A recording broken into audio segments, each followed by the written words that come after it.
আসসালামু আলাইকুম। আরএসডির পক্ষ থেকে আপনাদের সবাইকে জানাচ্ছি আন্তরিক শুভেচ্ছা ও অভিনন্দন। আরএসডির এমএস ওয়ার্ডের চতুর্থ টিউটোরিয়ালে আপনাদের সবাইকে স্বাগতম।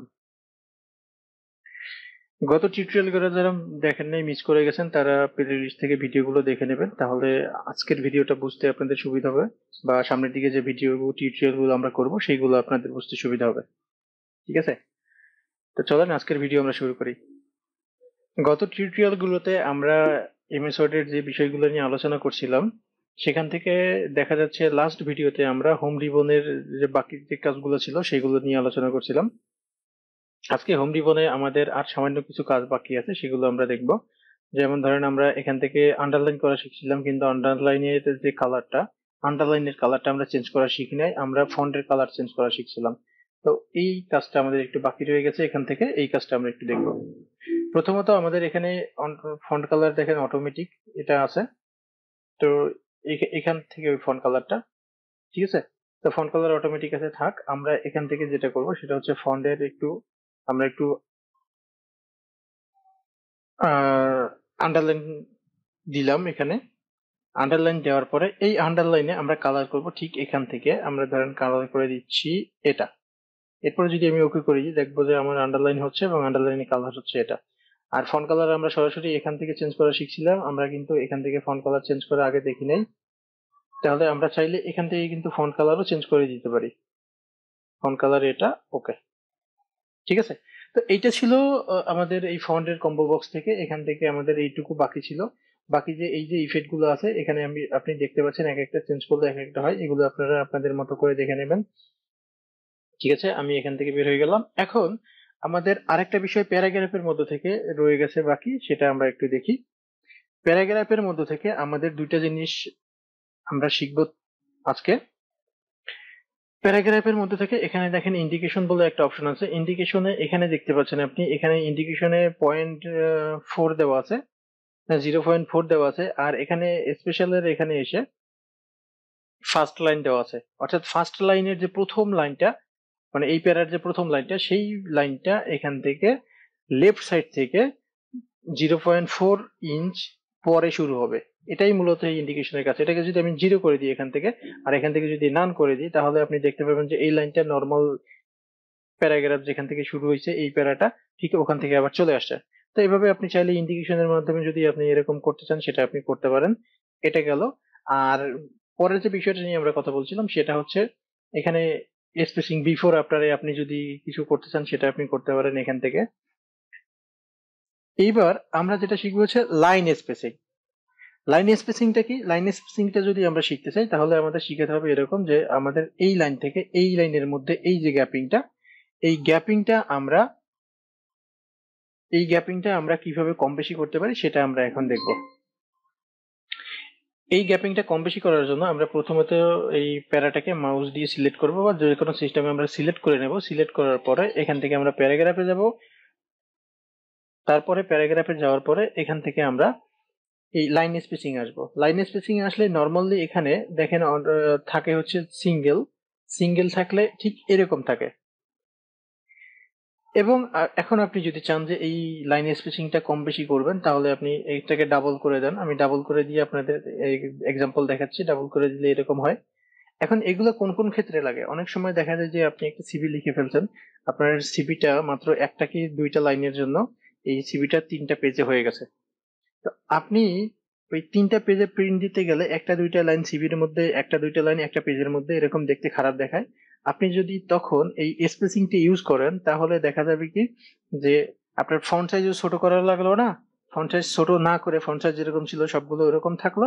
আপনি শুধুমাত্র স্পেসিংটা কমিয়ে দিয়ে আপনি আপনার সিভিটাকে 2 পেজের মধ্যে নিয়ে আসলেন। এইসব ক্ষেত্রে খুব দারুণ ভাবে এই লাইন স্পেসিংটা কাজ করে। তো লাইন স্পেসিং দেওয়ার জন্য আমরা এখানে আসলাম। লাইন স্পেসিং এ এখানে এসে সিঙ্গেল ডাবল যেকোনো একটা কিছু রাখতে পারি, আপনার মতো করে এখানে রাখবেন। আর যদি চান যে এরকম না, আপনি কাস্টমাইজ করে রাখবেন, তাহলে এখানে আসেন। ধরেন আপনার দরকার 1.2। তো এখানে আপনি দেখেন, খেয়াল করেন, এখানে সিঙ্গেল আছে, 1.5 আছে, আর ডাবল আছে, আর অ্যাটলিস্ট আছে, এক্স্যাক্টলি আছে, মাল্টিপল আছে। তো আমরা এখান থেকে যেটা করবো, নিজের মতো করে ধরেন 1.2 করতে চাই, তাহলে এখানে 1.2 লিখে ওকে করে দেবো। তাহলে এই লাইন স্পেসিংটা এরকম 1.2 অনুপাতে হবে। ওকে, তো এইটাই মূলত আমাদের বাকি ছিল প্যারাগ্রাফের মধ্যে থেকে। আর প্যারাগ্রাফের মধ্যে থেকে আমরা আরেকটা জিনিস এখান থেকে শিখবো, সেটা হচ্ছে ট্যাব। এই ট্যাব কেন ইউজ করতে হবে আমাদের, সেটা আমরা একটু, এই প্রোগ্রামটা আমরা ক্লোজ করে বেরিয়ে যাই।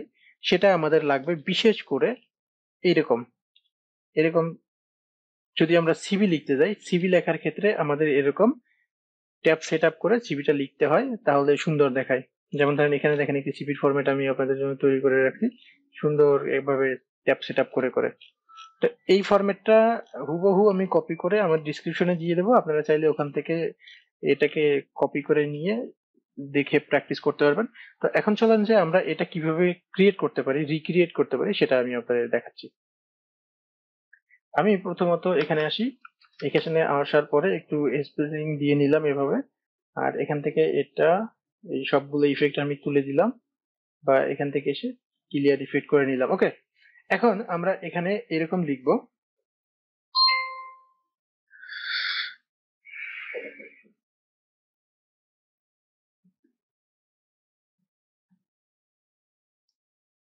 কারিকুলাম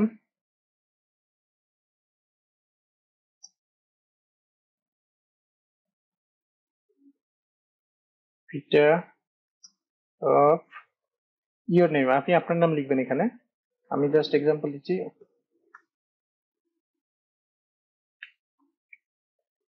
ওকে, এখন এটা আমি লিখলাম, লেখার পরে এখান থেকে এটাকে আমরা এইটার মতো করে সাজাবো। তো এখানে কারিকুলাম বিটা এটা রাখলাম আমি, তারপরে অফের এখানে এসে এরকম করলাম, আর এই সম্পূর্ণটাকে সিলেক্ট করে আমরা এখানে অ্যালাইনমেন্ট করব, যে কাজগুলো শিখছিলাম আমরা, সেন্টার অ্যালাইনমেন্ট। এরপরে এই লেখাটার সাইজটা একটু বড় করে দিব, এই লেখাটাকে আমরা বোল্ড করে দিলাম। এখানে দেখেন লেখার ফন্ট স্টাইলটা একটু চেঞ্জ আছে, আমরা চাইলে এখান থেকে ফন্ট স্টাইল আমাদের মতো করে চেঞ্জ করে দিতে পারি, বা এখানে ফন্ট স্টাইল ইউজ করছে কোনটা, রকওয়েল। আমরা কি করব, এখান থেকে যাব, যাওয়ার পরে এখান থেকে রকওয়েল লিখে দেব, রকওয়েল। ওকে, তো এটা হয়ে গেল। এটা হয়ে যাওয়ার পরে এই যে দাগটা,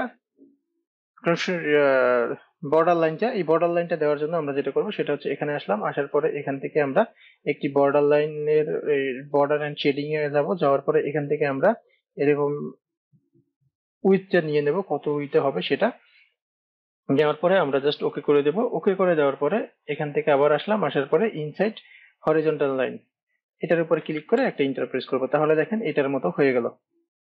ওকে, ব্যাকস্পেস দিয়ে এটা আমি তুলে দিলাম। এখন এখানে এসে আমাদের আবার এরকম ক্যারিয়ার অবজেক্টিভ যেটা আছে সেটা আমরা এখান থেকে লিখে নেব। এটা নর্মালি আমরা লিখতে পারবো, এটা এই যে ক্যারিয়ার অবজেক্টিভের নিচে নিচে যে আপনি কালারটা দেখতে পাচ্ছেন, এই কালারটা আমরা দেওয়ার জন্য যেটা করব সেটা হচ্ছে, আমি এখানে টাইপ করতেছি না, আমি এখানে দিলাম, এখানে কালার ইউজ করা হয়েছে এখান থেকে, এটা আমি তুলে দিলাম। দেখেন আমি যদি আবার এটাকে সিলেক্ট করি, সিলেক্ট করার পর এখানে হাইলাইটস কালারে এসে যে কোনো একটি হাইলাইটস কালার এখানে দিয়ে দিই। হাইলাইটস কালার ধরেন আমি দিয়ে দিলাম হচ্ছে এটা, এটা হাইলাইট কালার দিয়ে দিলাম। তাহলে দেখেন এই এই এই সিস্টেমেই আমরা হাইলাইট কালার করলাম। এরপরে এই ক্যারিয়ার অবজেক্টিভের এইটা আমরা জাস্ট একটু এখানে লিখে নিলাম, এভাবে সুন্দর করে লিখে নিলাম। লিখে নেওয়ার পরে পার্সোনাল ইনফরমেশন, এবার পার্সোনাল ইনফরমেশনের এখানে এসেও আমরা কিন্তু এইভাবে যে কালারটা করা হয়েছে সেটা কিভাবে করছে আমি একটু দেখাই। আমরা যদি এখানে চলে আসি, আসার পরে এখানে আমরা একটু এটাকে পেস্ট করে নিলাম। পেস্ট করে নিলে এটা আমাদের বুঝতে হবে যে এটা কিভাবে করা হয়েছে। এটা করার জন্য আমরা এখান থেকে এটাকে নো কালার করে দিই। এবার আমি আপনাদের দেখি এটা কিভাবে এখানে করা হয়েছে। এটা সিলেক্ট করলাম, সিলেক্ট করার পরে এখানে এসে যে কোনো একটি কালার আপনি করে দিতে পারেন, আমি ধরেন এই কালারটা করে দিলাম। তাহলে আপনারা বুঝতে পারছেন অবশ্যই এটা কিভাবে করা হয়েছে এটা। আর এখান থেকে ট্যাব সেট আপ করে পার্সোনাল ইনফরমেশন গুলো কিভাবে লেখে আমি একটু আপনাদের এক্সাম্পল দিয়ে দেখাই। প্রথমত এখানে আমি ধরেন লিখলাম হচ্ছে একটা ট্যাব দিই, নর্মাল ভাবে ট্যাব সেট আপ করতে হবে, একটা নর্মাল ট্যাব সেট আপ করা আছে, এখান থেকে আমরা দিলাম। এটাকে আমরা সিলেক্ট করি, সিলেক্ট করে এখান থেকে ক্লিয়ার ফরম্যাটিং দিয়ে দিই, বা এখান থেকে সিলেক্ট করলে আমরা এখান থেকে বর্ডার লাইন আন্ডারলাইন তুলে নিলাম, তারপর হচ্ছে এখান থেকে বোল্ড করাটাকে তুলে দিলাম, তুলে দেওয়ার পরে এখান থেকে এসে নো কালার করে দিলাম। তাহলে মোটামুটি আমাদের ইফেক্ট গুলো সব তুলে ফেললাম। এবার আমরা এখান থেকে নেম দিয়ে শুরু করব। নেম, নেম মানে হচ্ছে ইওর নেম, ঠিক আছে, ইওর নেম। ইওর নেম দেওয়ার পরে এখন আমরা এখানে ট্যাব সেট আপ করবো। এইরকম করে ট্যাব সেট আপ করবো। তো ট্যাব সেট আপ করার দুইটা নিয়ম আছে, একটা হচ্ছে একদম সহজ নিয়ম। সহজ নিয়মটা দেখার আগে আমরা আসলে ট্যাবটা কোথা থেকে আসে সেটা একটু দেখে আসি। তো এখানে চলে আসবো আমরা প্যারাগ্রাফে আসার পরে এখানে আমরা ট্যাবের উপরে ক্লিক করব। ট্যাবের উপরে ক্লিক করার পরে এখানে আমরা ধরেন 0.5 একটা ট্যাব সেট আপ করবো। এখানে 0.5 ডিফল্ট ট্যাব সেট আপ করা থাকে, তারপরে আমরা একটা করি 0.5, এখান থেকে সেট। এরপরে আমরা আর একটা ট্যাব সেট আপ করবো 3-তে, এটা আমরা এখান থেকে সেট করে দেবো। এরপরে ধরেন আমরা আরেকটা ট্যাব সেট আপ করতে পারি 3.2, ঠিক আছে, এটা আমরা সেট করে দিলাম, জাস্ট ওকে। আমি 3টে ট্যাব সেট আপ করলাম। দেখেন এখানে আমি যে 3টা ট্যাব সেট আপ করছি সেটা আপনি বুঝবেন কিভাবে। আপনি যদি এই রুলারটার মধ্যে চলে আসেন, আর আপনার যদি অফিস প্রোগ্রাম ইনস্টল করার পরে রুলার শো না করে, তাহলে আপনি এখান থেকে ভিউতে চলে যাবেন। ভিউতে যাওয়ার পরে এখান থেকে রুলারের অপশনটাতে এটাতে ক্লিক করে দিবেন। রুলারের অপশনে ক্লিক করার পরে এভাবে চলে আসবে। আসলে এখানে আপনি ইঞ্চিতে মাপটা দেখতে পাচ্ছেন, ঠিক আছে। তো অনেক সময় দেখা যায় যে আপনার রুলারটা ইঞ্চিতে না থেকে সেন্টিমিটার মিলিমিটারেও থাকতে পারে। তো সেটাও আপনি চাইলে চেঞ্জ করতে পারেন ইঞ্চিতে, বা ইঞ্চিতে থাকলে সেন্টিমিটার মিলিমিটারে চেঞ্জ করতে পারেন। সেটা কিভাবে করবেন চলেন আমরা সেটা একটু দেখে আসি। এখান থেকে আমরা চলে যাব অড অপশনে। অড অপশনে যাওয়ার পরে অ্যাডভান্সে চলে আসবো। অ্যাডভান্সে আসার পরে নিচের দিকে চলে যাব। নিচের দিকে যাওয়ার পরে ডিসপ্লেতে যাবেন। ডিসপ্লের নিচের দিকে চলে যাবেন, আরো নিচের দিকে আসার পরে এখান থেকে আপনারা দেখতে পাবেন, এখান থেকে দেখেন ডিসপ্লে। এই ডিসপ্লের মধ্যে থেকে এখানে show measurement in units of inches, এখান থেকে আপনি যদি সেন্টিমিটার মিলিমিটার করে দেন, ধরেন আমি করে দিলাম মিলিমিটার, তাহলে মিলিমিটার দিয়ে যদি ওকে করে দিই, তাহলে আপনার দেখতে পাচ্ছেন এখান থেকে আপনার এই রুলারটা কি মিলিমিটারে কনভার্ট হয়ে গেছে। তো এটা একটা, অনেকে এটা জানে না হয়তো, বা অনেকে জানে, অনেকে দেখায় না এরকম। আমি দেখাইলাম আপনি কিভাবে আপনার এই রুলারের যে ইউনিটটা, মেজারমেন্ট ইউনিট, সেটা আপনি কিভাবে চেঞ্জ করতে পারবেন ইঞ্চি থেকে সেন্টিমিটার মিলিমিটারে। তো সেটা আপনি দেখলেন। তো আমরা এটাকে ইঞ্চিতেই রাখবো। এটা রাখার জন্য আবার আমরা চলে গেলাম অ্যাডভান্সে। অ্যাডভান্স থেকে ডিসপ্লে থেকে এখানে এসে ইঞ্চিতে, তারপরে ওকে। তো এখানে আমরা একটা ট্যাব সেট আপ করলাম, দুইটা ট্যাব সেট আপ করলাম, তিনটা ট্যাব সেট আপ করলাম। কোনো একটা ট্যাব যদি আপনার কোনো কারণে এখানে ক্লিক করেন, তাহলে কিন্তু এরকম ট্যাব সেট আপ হয়ে যাবে অটোমেটিক। যেটা আমরা ওখান থেকে করলাম সেটা হচ্ছে এখান থেকেও আমরা করতে পারি। তো এই অবাঞ্ছিত ট্যাব যদি এভাবে সিলেক্ট হয়ে যায়, সেটা আপনারা ডিলিট করতে পারবেন সহজে। এখান থেকে ক্লিক করে যে কোনো একটা ট্যাবের উপরে নিচের দিকে টান দেবেন, এটা ডিলিট হয়ে যাবে। আবার আপনি চাইলে আপনার ট্যাবটাকে এভাবে পার্সোনালি মুভমেন্টও করে আপনার মেজারমেন্ট করতে পারেন। এভাবে মেজারমেন্টটাকে মুভমেন্ট করেও রাখতে পারেন। ওকে।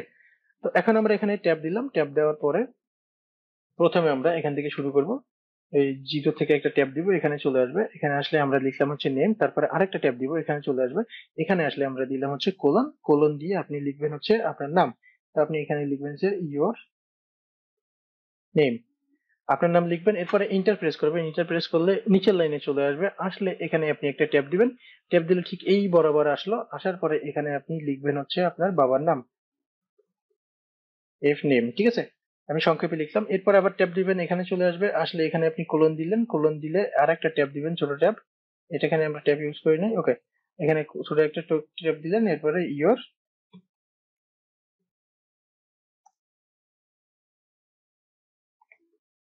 Father name. এরপর আবার এন্টার করলেন, আবার ট্যাব দিলেন, এখানে চলে আসলো। আসার পরে এখানে আপনি দিলেন হচ্ছে মাদার নেম।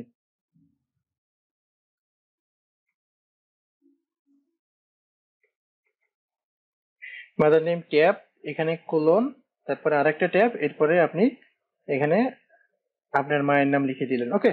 তো এইভাবে করে করে আপনি এখানে পার্সোনাল ইনফরমেশন যেগুলো আছে, father name, mother name, date of birth, nationality, religion, contact number, তারপর হচ্ছে মেরিটাল স্ট্যাটাস, জেন্ডার, এগুলো আপনি দিবেন। এরপরে এখানে প্রেজেন্ট অ্যাড্রেসের এটা কিভাবে লিখতে হয়, এটা আমরা যেভাবে লিখছিলাম ঠিক ওই সিস্টেমে এখানে ডিজাইন করবেন। Present address, permanent address, computer skill আপনার যেগুলো আছে সেগুলো দিবেন। আদার্স কোনো স্কিল থাকলে সেগুলো আপনি দিবেন। দেওয়ার পরে এডুকেশনাল কোয়ালিফিকেশন দিবেন। সবগুলো দেওয়ার পরে আপনি এখান থেকে এসে আপনার এক্সপিরিয়েন্স, জবের এক্সপিরিয়েন্স থাকলে সেগুলো দিবেন। এরপরে ল্যাঙ্গুয়েজ স্কিল দিবেন, আপনার কি কি ল্যাঙ্গুয়েজ আপনি পারেন সেগুলো দিবেন। এরপরে কোন কোন বিষয়ে আপনি ইন্টারেস্টেড সেগুলো আপনি দিবেন। দেওয়ার পরে ডেট, সিগনেচার, আর হচ্ছে এখানে এরকম করে একটি লেখা আপনি রাখবেন, কারিকুলাম ভিটাe ইওর নেম, এখানে আপনার নাম লিখে এটা আপনি কিভাবে করছেন, এখানে দেখেন আপনি এখান থেকে কালার কিন্তু এটা দেওয়া আছে, ঠিক আছে? এখান থেকে কালারটা চেঞ্জ করা আছে, এই যে দেখেন আপনি এখান থেকে দেখলে বুঝতে পারবেন, এখান থেকে কালারটা চেঞ্জ করা হয়েছে, যার কারণে এরকম এটা জলছাপা জলছাপা দেখা যাচ্ছে, ঠিক আছে? তো এটাই মূলত ছিল হচ্ছে আপনাদের আজকের ক্লাস। তো আশা করি ভিডিওটা ভালো লাগছে, যদি ভালো লাগে একটা লাইক করবেন, কমেন্টস করে জানাবেন, আর কথা হবে আপনাদের সাথে আগামী ভিডিওতে। সেই পর্যন্ত সবাই ভালো থাকবেন, আজকের মতো এখানেই, আল্লাহ হাফেজ।